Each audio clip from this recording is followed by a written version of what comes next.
नमस्कार, मैं मनोज बिश्नोई और इस रेड प्लस न्यूज़ पर आपका बहुत स्वागत है।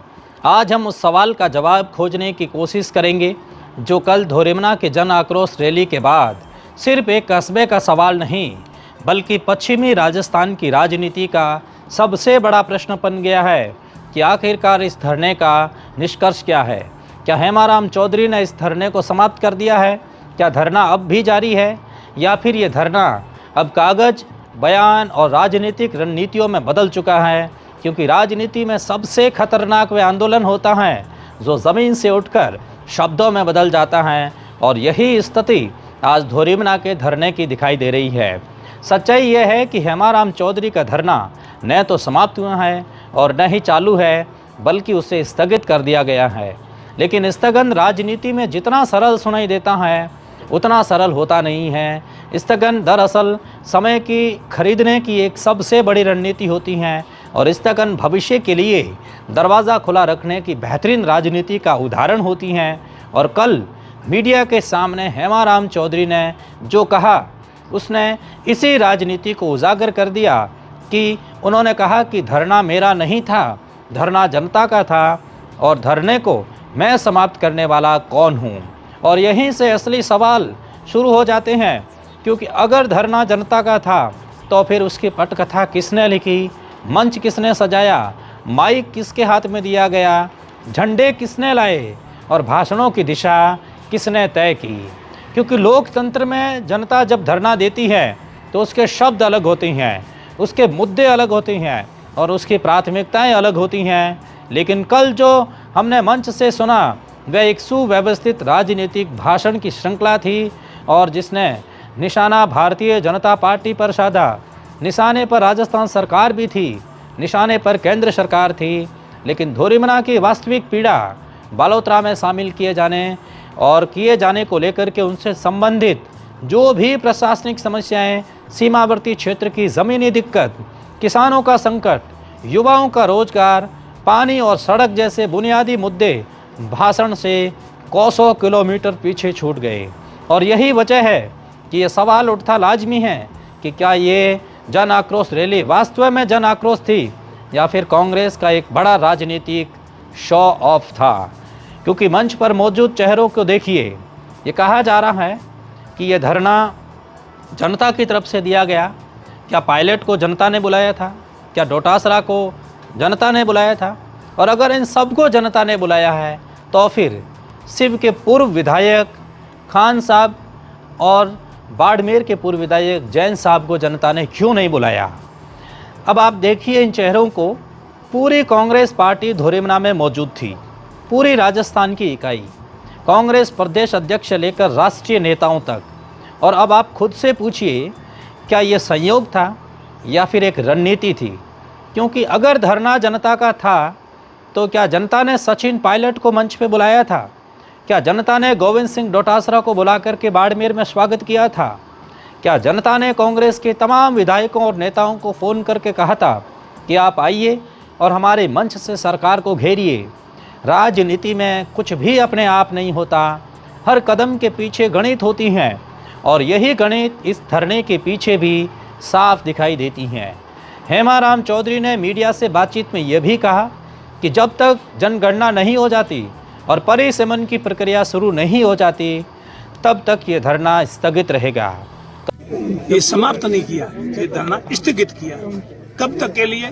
जनगणना का काम पूरा हो जाए रोक जो आपने सुना हेमाराम चौधरी ने क्या कहा कि जब तक ये जनगणना की प्रक्रिया और परिसीमन की प्रक्रिया शुरू नहीं हो जाती तब तक ये धरना स्थगित रहेगा। यानी परिसीमन जैसे ही शुरू होगा और धरना शुरू हो जाएगा। और इस वक्त इस वाक्य ने इस पूरे आंदोलन को एक नई परिभाषा दे दी है, क्योंकि अब जब ये धरना किसी स्थानीय प्रशासनिक फैसले से नहीं जुड़ा है बल्कि एक राष्ट्रीय संवैधानिक प्रक्रिया परिसीमन से जोड़ दिया गया है। जनगणना और परिसीमन ऐसी प्रक्रियाएं होती हैं जिनमें समय लगता है, वर्षों लगते हैं, और इसका मतलब ये हुआ कि धरना अब तत्काल दबाव बनाने का माध्यम नहीं बल्कि भविष्य के लिए एक बड़ा राजनीतिक हथियार बन चुका है, जिनको जब चाहें तब इस्तेमाल करना होता है। और ये धरना उसी हथियार का सबसे बड़ा उदाहरण होगा। यानी धरना ज़मीन से उठ कर के फाइलों में चला गया है, और फाइलों में राजनीतिक सबसे लंबी चलती हैं, ये आप भी जानते हैं। और इस जन आक्रोश के पूरे स्वरूप पर गौर करें तो ये कहा जा रहा है कि रैली जिला पुनर्गठन प्रक्रियाओं के विरोध में थी, लेकिन मंच से जिला पुनर्गठन पर ठोस चर्चा हुई भी नहीं। कोई एकाध नेता ने जिक्र किया, लेकिन किसी ने ये नहीं बताया कि धोरेमना को बाड़मेर में रखने से प्रशासनिक रूप से क्या लाभ होगा और क्या हानि होगी। ये नहीं बताया गया कि बालोतरा में शामिल होने से जनता को क्या नुकसान हो रहा है और क्या फ़ायदा हो रहा है, बल्कि इससे उलट मंच से बार बार सत्ता विरोधी भाषण दिए गए। के विश्नोई को घेरा गया, भजनलाल शर्मा मुख्यमंत्री राजस्थान सरकार को घेरा गया, प्रधानमंत्री मोदी और शाह को घेरा गया।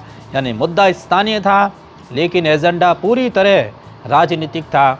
और यही वजह है कि कई लोग ये कहने लगे कि धोरेमना को कांग्रेस ने अपने सम्मेलन का 3 से 4 घंटों तक अपनापन दिखाते हुए कांग्रेस का सबसे बड़ा हेडक्वार्टर बना दिया, जहाँ स्थानीय समस्या एक बहाना थी और असली मकसद सरकार को घेरना था और सरकार को चेताना था कि हम भी पश्चिमी राजस्थान में धरना प्रदर्शन कर सकते हैं। रैली के बाद सचिन पायलट का बाड़मेर जाना, कार्यकर्ताओं से मुलाकात करना और संगठनात्मक बैठकों का दौर ये संकेत देता है कि कांग्रेस इस पूरे आंदोलन को एक संगठनात्मक अवसर के रूप में भी देख रही थी।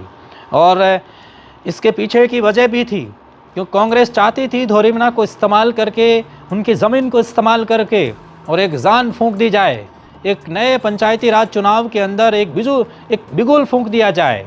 क्योंकि पिछले 2 वर्षों से कांग्रेस पश्चिमी राजस्थान में सरकार के खिलाफ एक बड़ा मुद्दे की तलाश में थी और धोरेमना का ये धरना उस तलाश का जवाब बन गया। लेकिन इस पूरी कवायद में कांग्रेस की आंतरिक राजनीति भी खुलकर सामने आई, जिस पर किसी ने गौर नहीं किया। शिव के पूर्व विधायक अमीन खान और बाड़मेर के पूर्व विधायक मेवाराम जैन को रैली का निमंत्रण नहीं दिया गया। अमीन खान ने सार्वजनिक रूप से ये कहा कि उन्हें बुलाया तक नहीं गया, और ये बयान कांग्रेस के भीतर चल रही गुटबाजी को और चयनित नेतृत्व को उजागर करता है। यानी ये जन आक्रोश रैली भी सबकी नहीं थी, ये रैली भी तय चेहरों और तय समूहों तक सीमित थी। और अब जरा उस भीड़ की भी बात कर लीजिए, जिसकी तस्वीरें और वीडियो सोशल मीडिया पर जमकर वायरल हुए। धोरेमना और उसके आसपास के जिन इलाकों को बालोतरा में शामिल किया गया है, उनकी कुल जनसंख्या से 1.5 गुना ज़्यादा भीड़ इस रैली में नज़र आई।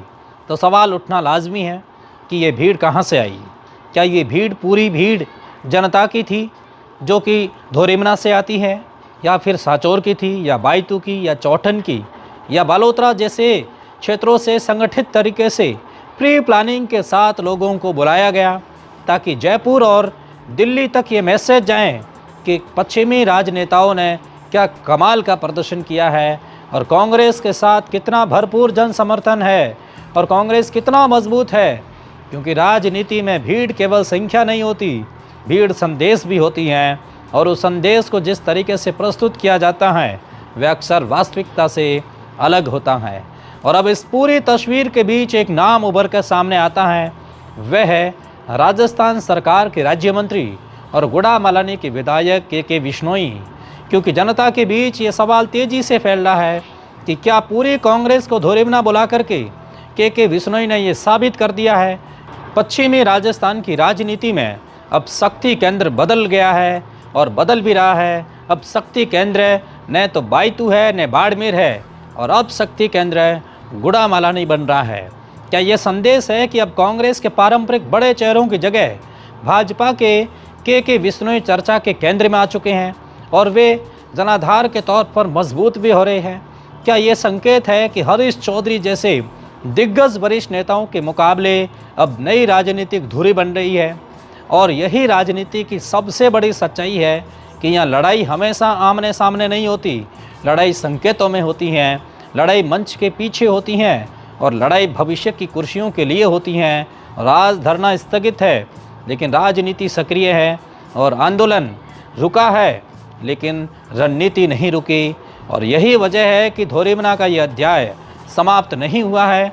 ये सिर्फ एक विराम है, पूर्ण विराम नहीं, क्योंकि जब जब जनगणना और परिसमन की बात आएगी तब तब ये धरना फिर से बड़े हथियार के रूप में याद किया जाएगा और तब तब नेता अपने अपने तरीके से इसका इस्तेमाल करेंगे और तब जनता ये सवाल ज़रूर पूछेगी कि ये धरना वास्तव में उनके लिए था या फिर उनके नाम पर था। क्योंकि लोकतंत्र में सबसे बड़ा सवाल यही होता है कि आवाज़ किसकी है, उसका उपयोग कौन कर रहा है। और यही सवाल आज धोरेमना से निकलकर पूरे पश्चिमी राजस्थान की राजनीति के दरवाजे पर दस्तक दे रहा है। और अंत में निष्कर्ष यही मिलता है कि कल जो जन आक्रोश रैली हुई थी उसमें हेमाराम चौधरी ने स्पष्ट कर दिया है कि धरना न तो समाप्त हुआ है न धरना चालू है, बल्कि धरने को स्थगन दे रहे हैं। यानी कौन कह रहा था कि हेमाराम भीड़ नहीं कर सकते। देखिए, हमने राजस्थान के तमाम कांग्रेस नेताओं को बुला कर के भीड़ कर दी है और जब चाहेंगे तब भी कर देंगे।